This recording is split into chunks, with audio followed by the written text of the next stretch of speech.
பல வருஷத்துக்கு முன்னாடி பிரிஞ்சு போன அப்பாவும் பொண்ணும் ஒன்று சேர்ந்ததுக்கு அப்புறம் அவங்க அம்மாவை போய் பார்க்க போறாங்க. ஆனா அந்த இடத்துல அவ இல்லை.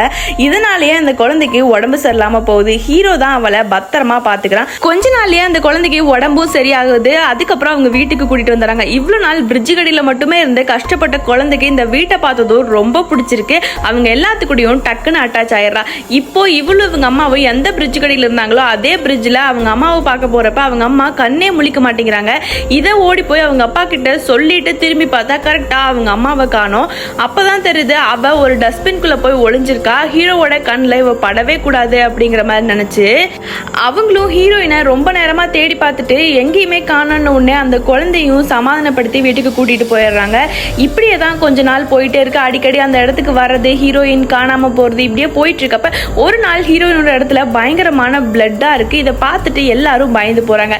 அப்பதான் ஆப்போசிட் சைட்ல காட்டுறாங்க ஹீரோயினை யாருன்னே தெரியாத 2 பேர் ஒரு ஹாஸ்பிட்டல்ல கூட்டு வந்து அடைச்சு வச்சிருக்காங்க.